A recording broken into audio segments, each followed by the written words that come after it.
Are you. आज हम करेंगे सिविक्स का lesson number 1 in class 10th। History के अंदर हमारा एक लेसन कंप्लीट हो चुका है, जियो के अंदर 2 लेसन कंप्लीट हो चुके हैं और आज इसी सीरीज में हम सिविक्स पार्ट का अपना फर्स्ट लेसन करने वाले हैं। आज का लेसन है सत्ता की साझेदारी। मोस्ट इंपोर्टेंट लेसन है। लेसन का नाम है सत्ता की साझेदारी। फर्स्ट ऑफ ऑल मैं आपको ये बता देती हूँ कि सत्ता की साझेदारी होती क्या है। सत्ता की साझेदारी का मतलब है कि जो देश की सत्ता है उसका विभिन्न समूहों के अंदर बंटवारा, ताकि सत्ता को सुचारू रूप से चलाया जा सके। उसके अंदर हिंसा ना भड़के, कोई जो देश के अंदर जो समूह है वो किसी दूसरे समूह के प्रति अलगाव महसूस ना करे। यानी कि देश की राजनीति को, देश की सत्ता को सुचारू रूप से चलाने के लिए देश के विभिन्न समूहों के अंदर सत्ता का बंटवारा कर देना सत्ता की साझेदारी कहलाता है। मोस्ट इंपोर्टेंट टॉपिक है ये। क्या होता है सत्ता की साझेदारी? देश के विभिन्न समूहों के बीच में सत्ता का बंटवारा, ताकि राजनीति को या देश की सत्ता को सुचारू रूप से चलाया जा सके, वो कहलाता है सत्ता की साझेदारी। तो इस लेसन के अंदर सत्ता की साझेदारी के पक्ष में बेल्जियम, श्रीलंका और भारत 3 देशों का वर्णन किया गया है। उस देश की राजनीतिक जो हलचल है उनके ऊपर प्रकाश डाला गया है, ताकि इस जो ये हमारा तथ्य है सत्ता की साझेदारी, इसके बारे में डीपली बताया जा सके कि ये होती क्या है और जिन देशों में सत्ता की साझेदारी नहीं होती वहां कैसे हिंसा भड़कती है। तो सबसे पहला है हमारा बेल्जियम। बेल्जियम जो देश है उसकी राजधानी है ब्रुसेल्स। बेल्जियम की राजधानी क्या है? ब्रुसेल्स है। और यहाँ की जो जातीय बनावट है वो बिल्कुल अलग है। तो यहाँ पर जो देश है वो विभिन्न जातियों के बीच में बटा हुआ है और इस देश के अंदर 59% जो लोग हैं, कहीं 57 दिखाया गया है बुक में, कहीं 59 दिखाया गया है। तो फ्लेमिश भाषा जो बोलने वाले लोग हैं, फ्लेमिश भाषा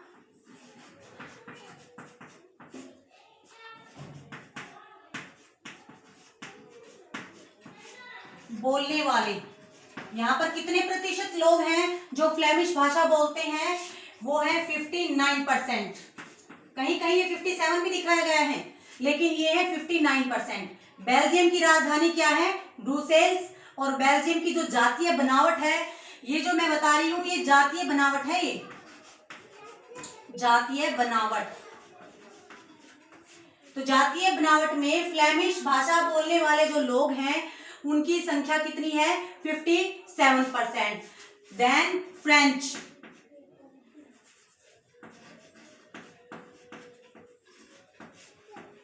जो फ्रेंच भाषा है कितने प्रतिशत लोग बोलते हैं? 32% लोग यहाँ पर फ्रेंच भाषा बोलते हैं। 59 फ्लेमिश बोलते हैं और उसके बाद में फ्रेंच भाषा बोलने वाले लोगों की संख्या कितनी है?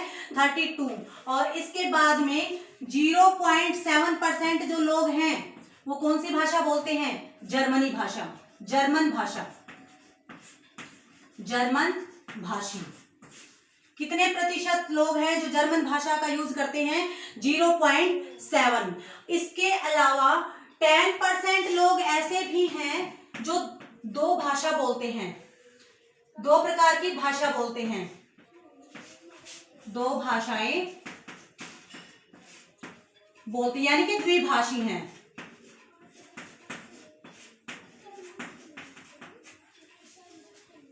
यहाँ पर बेल्जियम के अंदर फ्लेमिश भाषा बोलने वाले लोगों की संख्या कितनी है? 59%। देन फ्रेंच भाषी लोग कितने हैं? 32%। 32% लोग जो हैं वो फ्रेंच भाषा बोलते हैं। 0.7% जो लोग हैं वो जर्मनी भाषी हैं और 10% जो लोग हैं वो द्विभाषी हैं, यानी कि 2 प्रकार की भाषाएं बोलते हैं। तो ये है बेल्जियम की जातीय बनावट की, वहां पर विभिन्न समूह रहते हैं, उन समूहों का कितने प्रतिशत है जो इसके अंदर मैंने दिखाया है। अब मेन बात यहाँ पे आती है कि बेल्जियम के अंदर सत्ता की साझेदारी के स्वरूप को अपनाया गया था। और सत्ता की साझेदारी क्या होती है कि सत्ता का विभिन्न समूहों के बीच में बंटवारा। लेकिन यहाँ पर एक इंसिडेंट होता है कि मर्चटेम शहर में वहां का जो मेयर है, मर्स्टेन शहर का मेयर है, उन्होंने क्या कर दिया कि फ्रेंच भाषा, स्कूलों के अंदर जो फ्रेंच भाषा बोली जाती थी उसको प्रतिबंधित कर दिया। यानी कि ये लोग अल्पसंख्यक थे, 32% लोग थे जो फ्रेंच भाषा बोलते थे, अल्पसंख्यक थे। तो यहाँ पर उन्होंने क्या कर दिया, स्कूलों के अंदर फ्रेंच भाषा को प्रतिबंधित कर दिया और किस भाषा को बढ़ावा दिया, फ्लेमिश भाषा को बढ़ावा दिया। यहाँ पर बहुसंख्यक कौन है, यहाँ पर बहुसंख्यक है फ्लेमिश भाषा बोलने वाले लोग। बहुसंख्यक का मतलब होता है जो संख्या में ज्यादा होते हैं और जिनका देश के ऊपर या राजनीति के ऊपर ज्यादा प्रभुत्व होता है। मोस्टली ये चीज देखने को मिलती है, जो लोग संख्या में ज्यादा होते हैं वो अल्पसंख्यकों को, अल्पसंख्यक का मतलब होता है जिनकी संख्या कम होती है, वे लोग जो संख्या में ज्यादा होते हैं वो मोस्टली जो अल्पसंख्यक होते हैं उनको दबाव में रखने का प्रयास करते हैं, उनको दबाने का प्रयास करते हैं और अपने अधिकारों को और अपनी शक्तियों को जबरदस्ती उनके ऊपर थोप देते हैं। और इसी का ये एग्जाम्पल है कि जो ये मर्स्टेन शहर का जो मेयर था उसने स्कूलों के अंदर फ्रेंच भाषी छात्र थे यानी कि जो फ्रेंच भाषा वहां पर बोली जाती थी उसको प्रतिबंधित कर दिया कि भाई यहाँ पर फ्रेंच भाषा नहीं बोली जाएगी। और किस भाषा को उसने बढ़ावा दिया, यहाँ पर उन्होंने फ्लेमिश भाषा को बढ़ावा दिया। अल्पसंख्यक कौन है, फ्रेंच वाले। वैसे तो यहाँ पर 0.7% जर्मन भाषी भी लोग हैं और 10% द्विभाषी भी लोग हैं जो दोनों प्रकार के लैंग्वेज यूज करते हैं। लेकिन सत्ता के अंदर जो मेन रोल प्ले कर रहे हैं वो कौन है, फ्लेमिश और फ्रेंच। तो जब उन्होंने ये डिसीजन लिया कि भाई फ्रेंच भाषा प्रतिबंधित होनी चाहिए, तो यहाँ पर जो फ्रेंच भाषा के जो लोग थे उनके अंदर एक भावना घर कर गई कि भाई ये तो हमें दबाने का प्रयास कर रहे हैं, जिसके कारण उन दोनों समूहों के बीच में सामंजस्य खत्म हो गया, विरोध की भावना पनप गई, एक दूसरे के प्रति अविश्वास की भावना जागृत हो गई। और किसी भी देश के लिए विभिन्न समूहों के बीच में जो ये हिंसात्मक भावना होती है या अविश्वास की भावना होती है वो बहुत ज्यादा घातक होती है उस देश के लिए। तो ये इसका एग्जाम्पल दिया गया है कि बेल्जियम जो है वो किसका अनुसरण करता है, सत्ता की साझेदारी का अनुसरण करता है। और वहां पर मेयर के द्वारा जो कदम उठाया गया था वो किस प्रकार सत्ता की साझेदारी की अवहेलना करता है और वहां पर उसकी वजह से कैसे दो समूहों के बीच में टकराव की स्थिति उत्पन्न हो जाती है या फिर अविश्वास की भावना वहां पर जागृत हो जाती है। तो ये हमारा पहला एग्जाम्पल था बेल्जियम का, जिसके अंदर फ्लेमिश जो थे वो बहुसंख्यक थे, मतलब संख्या में ज्यादा थे, जिन्होंने फ्रेंच भाषी लोगों को दबाने का प्रयास किया। तो यहाँ तक का जो कॉन्सेप्ट है आई होप आप सबका क्लियर हो गया होगा। ये आपका फर्स्ट एग्जाम्पल है इस लेसन के अंदर। देन सेकेंड पॉइंट है हमारा श्रीलंका। श्रीलंका के बारे में इसलिए बताया गया है, पहला जो पॉइंट था कि भाई किसी भी देश के अंदर सत्ता की साझेदारी आवश्यक क्यों होती है, इस पॉइंट के माध्यम से यहाँ पे ये चीज क्लियरफाई की गई है कि अगर सत्ता की साझेदारी नहीं होती है तो किस प्रकार विभिन्न जातीय समूहों के बीच में टकराव की स्थिति उत्पन्न हो जाती है। तो फिर यहाँ पर बताया गया है कि कैसे विभिन्न समूहों के बीच में अविश्वास की भावना जागृत होती है। इससे पहले श्रीलंका को एक्सप्लेन करने से पहले एक बार इसकी जो बेल्जियम की जो बनावट थी वो हमने अभी अभी क्लियर की है। उसके बाद में इसके बेल्जियम मॉडल की जो विशेषता थी, 2-3 लाइनें वो भी मैं साथ साथ में बता देती हूँ, ये कॉन्सेप्ट एकदम से क्लियर हो जाएगा। यहाँ की जो जातीय बनावट थी, दो भाषीय जो समुदाय थे वो सत्ता के अंदर थे, एक के द्वारा दूसरे को दबा दिया गया था। उसके बाद में जो बेल्जियम मॉडल है उसकी विशेषताएं, उसका जो पहला पॉइंट है इसमें क्या आता है कि केंद्र सरकार में फ्रेंच भाषी और डच भाषी दोनों ही समुदाय को बराबर की भागीदारी दी गई थी। यानी कि यहाँ पर सरकार कैसी थी, सत्ता की साझेदारी की स्थिति यहाँ पर अपनाई गई थी कि जब यहाँ फ्रेंच भाषा को भी बराबर प्रतिनिधित्व दिया गया था और डच भाषी जो लोग थे उनको भी बराबर प्रतिनिधित्व दिया गया था। यानी कि ये पूरी तरह से जो सत्ता की साझेदारी का जो वक्तव्य है उसको चरितार्थ करता है। फिर इसका सेकंड पॉइंट है कि राज्य सरकारें केंद्र सरकार के अधीन थी। सबको पता है जहां सत्ता की साझेदारी होती है वहां पर सत्ता के अंदर जो पावर का डिस्ट्रीब्यूशन होता है वो किसमें होता है, राज्य सरकार, केंद्र सरकार और स्थानीय सरकार। मेजर कौन सी होती है, राज्य सरकार और केंद्र सरकार। और जो राज्य सरकार होती है वो किसके अधीन होकर कार्य करती है, वो केंद्र के अधीन रहकर कार्य करती है। फिर उसके बाद में अगला पॉइंट बनता है कि डच व फ्रांसीसी जो प्रभावित क्षेत्र थे, मतलब जहां पर डच के लोग रहते थे या फिर फ्रांसीसी भाषा बोलने वाले लोग रहते थे या फ्रांसीसी लोग रहते थे, वहां पर क्या किया गया था, जो समुदाय थे, विभिन्न समुदाय थे, उन सभी समुदायों को इक्वल उसके अंदर भागीदारी दी गई थी। सत्ता के अंदर, राजनीति के अंदर, जो देश को चलाने की जो प्रोसेस थी, प्रक्रिया थी, उसके अंदर जो विभिन्न समूह थे उनको बराबर की भागीदारी यहाँ पर प्रदान की गई थी। फिर अगला पॉइंट हमारा बनता है कि जो समूह थे उनकी उनके अंदर विभिन्न समुदायों के जो सांसद थे उनको मंत्रिमंडल में बराबर की भागीदारी दी गई, बराबर का उसके अंदर प्रतिनिधित्व दिया गया। तो ये सारे के सारे पॉइंट्स जो मैंने अभी आपको बताए हैं वो बेल्जियम की मॉडल की मुख्य विशेषताएं थी। पहले हमने की थी बेल्जियम की जातीय बनावट, अब मैंने इसके बारे में बताया है कि बेल्जियम मॉडल की मुख्य विशेषताएं। कई बार क्वेश्चन बन के आता है इसके अंदर कि बेल्जियम की जातीय बनावट के ऊपर प्रकाश डालिए, या फिर इसके जो मतभेद उत्पन्न हुए थे उसके ऊपर प्रकाश डालिए, या फिर बेल्जियम मॉडल की विशेषताओं का वर्णन कीजिए। मोस्ट इंपोर्टेंट है और बहुत ईजी है अगर आप इसको थोड़ा सा कॉन्सेंट्रेशन के अंदर करोगे तो बेल्जियम मॉडल की विशेषताएं हैं उसको एक बार मैं दोबारा से बता रही हूँ, शॉर्ट्स में बता रही हूँ, ठीक है। इसके अंदर क्या था कि केंद्र सरकार और जो राज्य सरकार थी, केंद्र सरकार और राज्य सरकार में जो विभिन्न समूह थे उन सबको समान प्रतिनिधित्व दिया गया था। केंद्र सरकार के अधीन रहकर राज्य सरकारें अपना कार्य करती हैं, और डच व फ्रांसीसी प्रभावित जो क्षेत्र थे वहां पर जो समुदाय थे उनको राजनीति के अंदर इक्वल भागीदारी दी गई थी और समान प्रतिनिधित्व दिया गया था। और देन विभिन्न जो समूह थे या जो सांसद थे जो विभिन्न अलग अलग समूहों से बिलोंग करते थे उनको बराबर की भागीदारी दी गई थी, और जो कानून बनते थे उनके बहुमत के आधार पर बनते थे। ऐसा नहीं था कि कोई भी कानून कैसे भी बना दिया गया और लागू कर दिया गया, मतलब सभी समुदायों की उसके अंदर स्वीकृति होनी आवश्यक होती थी तभी वो कानून बनते थे। तो यहाँ पर बेल्जियम मॉडल वाला जो कॉन्सेप्ट है वो क्लियर हो गया। अब हमारा अगला पॉइंट जो बनता है, दूसरा जो उदाहरण यहाँ पर लिया गया है वो उदाहरण है श्रीलंका का। सबको पता है कि श्रीलंका जो है, जैसे भारत आजाद हुआ था 1947 को, ऐसे ही श्रीलंका आजाद हुआ था 1948 को। कब आजाद हुआ था? 1948 को श्रीलंका आजाद हुआ था। और यहाँ पर जो बहुसंख्यक है वो कौन सी भाषा के लोग हैं, यहाँ पर कौन सी भाषा बोली जाती है? मोस्टली जो भाषा है वो सिंहली भाषा है। कौन सी भाषा है? सिंहली। और ये कैसी भाषा है? बहुसंख्यक। ये है बहुसंख्यक, यानी कि संख्या में बहुत ज्यादा अधिक है ये दूसरों की बजाय। यह एक द्वीपीय प्रदेश है। क्या है? यह एक द्वीपीय प्रदेश है। आजाद कब हुआ था? 1948 में हुआ था। कौन सी भाषा बहुसंख्यक है? सिंहली भाषा यहाँ पर बहुसंख्यक है। ये जो सिंहली भाषा वाले लोग थे इनके अंदर अपनी भाषा के प्रति बहुत ज्यादा कट्टरता थी, बहुत ज्यादा लगाव था। इसके अलावा सिंहली भाषा बोलने वाले जो लोग थे, इसके अलावा यहाँ पर 13% जो लोग थे वो तमिल थे। 13% जो लोग थे वो तमिल थे, लेकिन वो श्रीलंकाई तमिल थे। श्रीलंका के रहने वाले जो स्थायी निवासी थे ना, ये वो वाले तमिल थे। और 5% लोग कौन से थे? जो कि भारत से वहां पर गए थे, भारतीय मूल के आप इसे कह सकते हो। जो 5% थे वो भारतीय मूल के थे। ये कौन थे? भारतीय मूल के, यानी कि जब भारत उपनिवेश था वहां का रहने वाला था, रहने वाला नहीं, जब भारत गुलाम था या उपनिवेश था अंग्रेजों का, उस टाइम पे काम की तलाश में ये लोग कहाँ गए थे? श्रीलंका गए थे। इसलिए ये क्या कहलाए? भारतीय मूल के लोग कहलाए।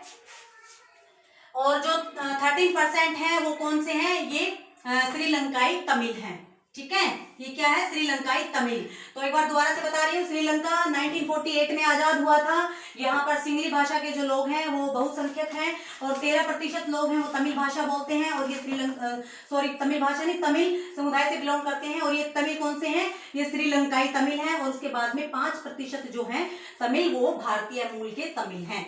तो यहाँ क्या होता है कि जो सिंहली भाषा के जो लोग होते हैं उन्होंने दूसरी भाषा के लोगों को दबाना शुरू कर दिया। यहाँ पर एक कानून बना था भाई 1956 में। 1956 में एक कानून बनाया गया, जिस कानून में क्या किया गया? संविधान के अंदर बदलाव किए गए, संविधान में संशोधन किया गया। और इस संशोधन के आधार पर यहाँ पर जो सिंहली भाषा थी उसको राज्य भाषा घोषित कर दिया गया। क्या कर दिया? सिंहली भाषा को राज्य भाषा घोषित कर दिया गया। राज्य भाषा घोषित कर दिया गया यहाँ पर। ये एक महत्वपूर्ण डिसीजन था कि 1956 में यहाँ पर सिंहली भाषा को राज्य भाषा घोषित कर दिया गया। और इसका मेन पर्पस क्या था? कि सिंहली भाषा को बढ़ावा देना। बड़े पैमाने पर इन लोगों को दूसरे लोगों से अलग कर देना। और इन्होंने क्या किया, जैसे ही ये राज्य भाषा लागू हुई उसके बाद में इन्होंने दूसरे लोगों को दबाना शुरू कर दिया। और इसके साथ साथ इन्होंने जैसे कि जो तमिल लोग थे, भारतीय थे या श्रीलंकाई थे, उनके साथ में इन्होंने भेदभाव करना शुरू कर दिया। और मोस्ट इम्पोर्टेंट बात ये है कि जैसे ही ये कानून बना और सिंहली भाषा को राज्य भाषा का दर्जा दे दिया गया, उसके बाद में जो सिंहली भाषा के जो लोग थे उन्हें नौकरियों के अंदर रिजर्वेशन दी गई। जो जॉब्स थी उसके अंदर इन्हें प्राथमिकता दी गई, इन्हें ज़्यादा अहमियत दी गई। राजनीति के अंदर इनका प्रभुत्व था, इसकी अपेक्षा जो जॉब्स थी उसके अंदर इनको फर्स्ट प्रायोरिटी दी गई। और इससे जो ये दूसरे जो लोग थे, इनके अंदर एक भावना घर कर गई कि भाई हमारे साथ तो यहाँ पर भेदभाव की भावना अपनाई जा रही है, सरकार किन्हें प्राथमिकता दे रही है, जो सिंहली भाषा के लोग हैं उन्हें प्राथमिकता दे रही है, और किनके अधिकारों की यहाँ पर अवहेलना की जा रही है कि यहाँ पर तमिल और भारतीय मूल के लोगों के साथ में उनके विश्वास का या उनके अधिकारों की अवहेलना की जा रही है। और इन्होंने बौद्ध धर्म को भी बढ़ावा दिया। क्या किया था इन्होंने, बौद्ध जो मत था उसको बढ़ावा दिया, और जो सिंहली भाषा के लोग थे उन्हें नौकरियों में प्राथमिकता दी, और जो तमिल और भारतीय मूल के लोग थे उनकी अवहेलना की गई, जिसकी वजह से लोगों के अंदर अविश्वास की भावना पैदा हो गई। और उन्होंने क्या करना शुरू कर दिया। अब ये बात तो क्लियर है कि भाई कहीं अगर 2-3 समुदाय के लोग रहते हैं, अगर एक समुदाय फर्स्ट प्रायोरिटी में रहता है, बाकी समुदाय के साथ में नाइंसाफी की जाती है, उनके अधिकारों की अवहेलना की जाती है, तो ये तो है ही कि जो दूसरे समुदाय है जिनको दबाया जा रहा है या जिनके अधिकारों का हनन किया जा रहा है, वो क्या करेंगे, वो बगावत ही करेंगे। तो क्या हुआ, यहाँ ये जो लोग हैं, दूसरे जो लोग हैं, इन्होंने क्या करना शुरू कर दिया, जो सिंहली जो लोग थे उनके ऊपर इन्होंने प्रेशर बनाना शुरू कर दिया कि भाई हमें भी हमारे अधिकार दो। इन्होंने आंदोलन करने शुरू कर दिए। अब क्या कर दिया, जो तमिल के जो तमिल लोग थे, तमिल भाषी लोग थे, उन्होंने क्या किया, लिबरेशन टाइगर्स संगठन बनाया। इन्होंने क्या बताया, लिबरेशन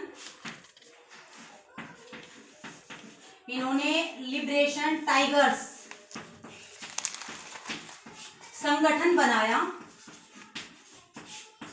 ये जो लिबरेशन टाइगर्स जो संगठन था, इसका मेन पर्पस था कि अपने लोगों को अधिकार दिलाना। जो सिंहली लोग थे उनके द्वारा इनके जो अधिकार इनसे छीन लिए गए थे, उन अधिकारों को दिलाना और अपने आवाज उठाना और सत्ता के अंदर भागीदारी को प्राप्त करना है। उन सारी चीजों के लिए इन्होंने क्या किया था, बगावत करने के लिए इन्होंने लिबरेशन टाइगर संगठन बनाया। इनका मेन पर्पस था हिंसा के माध्यम से या फिर दूसरी जो गतिविधियां थी उनके द्वारा इनको दबाना, अपने अधिकारों को पूरा करवाना, उनकी मांग करना।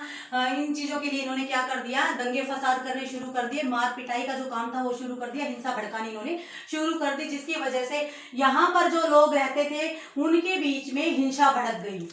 तो ये इस चीज का उदाहरण है कि भाई सत्ता की साझेदारी नहीं होती है तो विभिन्न समूहों के बीच में किस प्रकार की जो हिंसात्मक भावना होती है वो जागृत होती है। अब यहाँ पर क्या हो गया, यहाँ पर गृह युद्ध शुरू हो गया। क्या शुरू हो गया यहाँ पर, गृह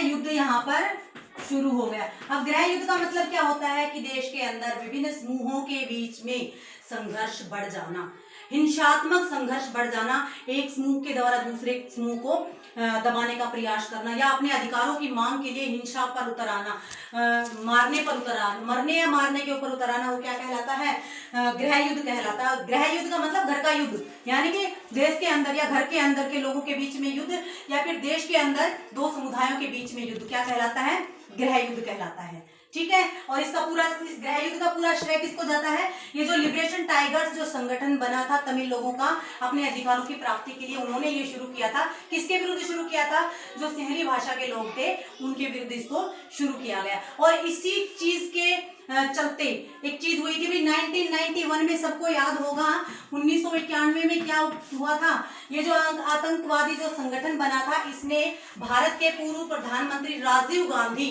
की हत्या कर दी। क्या कर दी? भारत के पूर्व प्रधानमंत्री राजीव गांधी की हत्या कर दी। और इन सारी चीजों का ओवरऑल रिजल्ट ये निकला कि सरकार इस गृह युद्ध को या फिर इस जातीय संघर्ष को रोक पाने में नाकामयाब रही। तो इसे स्पष्ट हो जाता है कि भाई जिन देशों के अंदर सत्ता की साझेदारी नहीं होती, वहां पर विभिन्न जातियों के बीच में या विभिन्न समुदायों के बीच में किस प्रकार जातीय संघर्ष या गृह युद्ध की भावना जागृत होती है या कैसे संघर्ष वहां पर बढ़ जाता है। ठीक है, पहला पॉइंट हमारा बेल्जियम और दूसरा हमारा है श्रीलंका। दो देशों के यहाँ पर एग्जाम्पल लिए गए थे। आई होप कि आपको ये दोनों ही कॉन्सेप्ट अच्छे से क्लियर हो गए होंगे। देन अब तीसरा यहाँ पर उदाहरण लिया गया है भारत का। तीसरा उदाहरण यहाँ पर है भारत का। भारत एक ऐसा देश है, सबको पता है, सर्वविदित है, भारत विभिन्नताओं का देश है। भारत के अंदर विभिन्न भाषा, धर्म, जाति, समुदाय के लोग रहते हैं।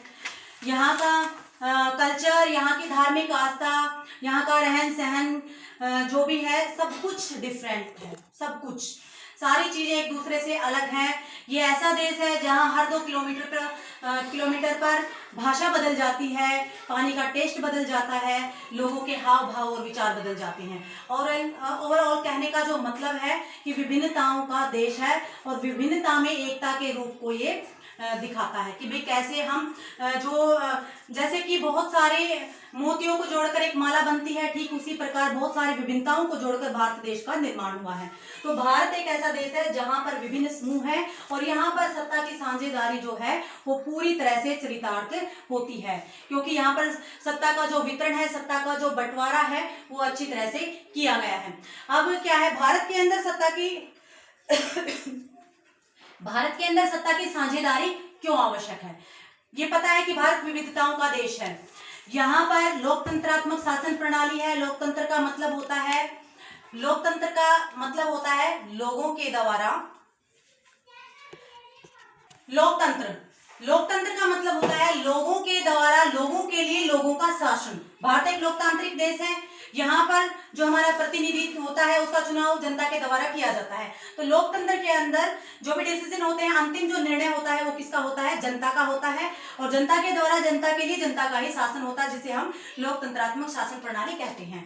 अब क्या है, पहला पॉइंट इसके अंदर कि जो भारत के अंदर बहुत से भाषाई लोग रहते हैं, विभिन्न जातीय समुदाय या धार्मिक समूह रहते हैं। अब बहुसंख्यक अल्पसंख्यकों को दबाने का प्रयास करते हैं, जैसा कि जिसका एग्जांपल हमने देखा था बेल्जियम के अंदर कि कैसे बहुसंख्यकों के द्वारा अल्पसंख्यकों को दबाया जाता है। इसलिए जब ये कंडीशन कहीं पे अप्लाई हो जाती है तो वहां पर सत्ता की साझेदारी बहुत आवश्यक हो जाती है।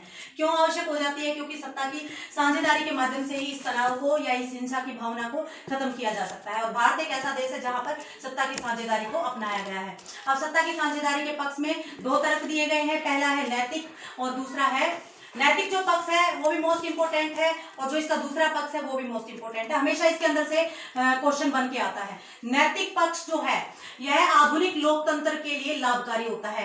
यानी कि जिस देश के अंदर लोकतांत्रिक शासन प्रणाली अपनाई गई है वहां पर सत्ता की साझेदारी होती है, क्योंकि वहां विभिन्न समूह होते हैं राजनीति के अंदर, सब लोगों की समान भागीदारी होती है। तो वहां पर सत्ता की साझेदारी बहुत लाभकारी होती है, क्योंकि बहुत सारे दल मिलकर सरकार बनाते हैं। सत्ता का यहाँ पर विकेंद्रीकरण होता है। इससे क्या होता है, तनाव जो होता है विभिन्न समूहों के बीच में वो कम हो जाता है। और कम कैसे होता है? क्योंकि सभी समूहों को समान भागीदारी मिलती है। दैट्स वाई यहाँ पर क्या होता है, जो तनाव की जो भावना होती है या हिंसा की जो भावना होती है वो बहुत कम हो जाती है। फिर अगला जो पॉइंट हमारा बनता है कि सत्ता का बंटवारा। अब सत्ता का बंटवारा जो है वो बहुत आवश्यक होता है, क्योंकि अगर सत्ता किसी एक ही व्यक्ति के हाथ में रही कंटिन्यूसली तो वहां पर क्या होगा, वहां पर नॉन डेमोक्रेटिक हो जाएगा। यानी कि यहाँ पर जो है राजतंत्रात्मक शासन प्रणाली हो जाएगी। इसलिए सत्ता का बंटवारा आवश्यक है कि सभी समूहों को सत्ता का प्रतिनिधित्व करने का पूरा अवसर दिया जाए। फिर दूसरा है कि भाई अगर सत्ता का बंटवारा होगा और यहाँ पर सत्ता की साझेदारी की प्रणाली को अपनाया जाएगा तो फिर क्या होगा, यहाँ पर राजनीतिक जो स्थिरता है उसका माहौल हो जाएगा। यानी कि राजनीतिक स्थिरता यहाँ पर कायम होगी। ये भी मोस्ट इंपोर्टेंट है। राजनीतिक स्थिरता के लिए विभिन्न समूहों की भागीदारी बहुत आवश्यक है। फिर है कि जो देश के अंदर बहुत सारे जो समूह हैं जिनकी भागीदारी है, अगर साझेदारी होगी देश के अंदर तो वो जो उन समूहों की जो इच्छा है उनको माना जाएगा, उनका ध्यान रखा जाएगा, जिसके कारण लोगों के अंदर हिंसा नहीं भड़केगी, लोगों के अंदर अविश्वास की भावना जागृत नहीं होगी। यानी कि जनता के द्वारा जो निर्णय लिया जाता है वो अंतिम होता है, जनता की भागीदारी होती है, उनकी भावनाओं का यहाँ पर ख्याल रखा जाता है और तनाव हिंसा को कम करता है और प्रतिकूल भावना को भी ये कम करता है। और प्रतिकूल भावना का जो मोस्ट इंपोर्टेंट उदाहरण है वो हम भारत में ही लेंगे, जैसे कि जम्मू कश्मीर का आतंकवाद है, जैसे कि छत्तीसगढ़ का नक्सलवाद है, जिसने देश की स्थिति को खराब कर रखा है। तो सत्ता की साझेदारी बहुत आवश्यक होती है राजनीतिक व्यवस्था को सुचारू रूप से चलाने के लिए। मोस्ट इंपोर्टेंट फैक्ट है ये। और ये जातीय समुदायों के बीच में जो विभिन्नताएं होती है उन सबको दूर करती है, हिंसा को दूर करती है, तनाव को दूर करती है, समान भागीदारी देती है, लोगों के बीच में संघर्ष की भावना को कम करती है। और इसके जो ये नैतिक कारण है वो मोस्ट इम्पोर्टेंट है और इसकी आवश्यकता है। इसे लोकतंत्र की आत्मा भी कहा जाता है। इसे क्या कहा जाता है? लोकतंत्र की आत्मा कहा जाता है। इसी प्रकार जो युक्तिपरक कारण है वो भी मोस्ट इंपोर्टेंट है और ये सत्ता की बंटवारे के लिए ये आवश्यक है और किसी भी लोकतांत्रिक देश के लिए सत्ता की साझेदारी होना आवश्यक है। तो आज का जो हमारा कॉन्सेप्ट था सत्ता की साझेदारी वो यहाँ पर कंप्लीट हो जाता है। मेन पॉइंट जो है मैं एक बार दोबारा से रिपीट कर रही हूँ। इसके अंदर मैंने 3 देशों को बताया, 3 देशों के एग्जांपल लिए हैं। फर्स्ट ऑफ ऑल मैंने बेल्जियम का बताया था, उसकी जातीय बनावट कंप्लीटली आपको समझाई है। फिर जो बेल्जियम का जो मॉडल है उसकी विशेषताएं हमने पढ़ी हैं कि भाई किस प्रकार अगर देश के अंदर सत्ता की साझेदारी होती है और अगर कोई निर्णय ऐसा ले लिया जाता है कि जिसकी वजह से किसी जाति के अंदर अविश्वास की भावना पैदा हो जाती है तो देश के अंदर क्या होता है। दूसरा एग्जांपल हमने लिया श्रीलंका का कि 1948 में आज़ाद हुआ था और यहाँ पर सिंहली भाषी लोगों के द्वारा जो तमिल लोग थे उनको दबाने का प्रयास किया गया। और उसके बाद मैंने बताया था आपको कि भारत के अंदर कैसे ये विविधताएं यहाँ पर समाहित हैं और कैसे भारत देश के अंदर सत्ता की साझेदारी का जो स्वरूप है उसको चरितार्थ किया गया है। तो यहाँ ये कॉन्सेप्ट क्लियर हो जाता है। और ये यहाँ पर जो छोटे छोटे पॉइंट्स हमारे आए थे, बहुसंख्यक या अल्पसंख्यकवाद या जातीय या फिर गृह युद्ध, ये भी एक एक नंबर में पुटअप किए जाते हैं। मोस्ट इंपोर्टेंट लेसन है, पूरा मैंने अच्छे से आपको समझाया है। आई होप आप सबको ये अच्छे से समझ आया होगा। इजी लेसन है तो आप ध्यान से इसको करना, ठीक है। अगर आपको ये वीडियो पसंद आई हो तो please like share and subscribe जरूर करें और थैंक यू सो मच। जय श्री श्याम।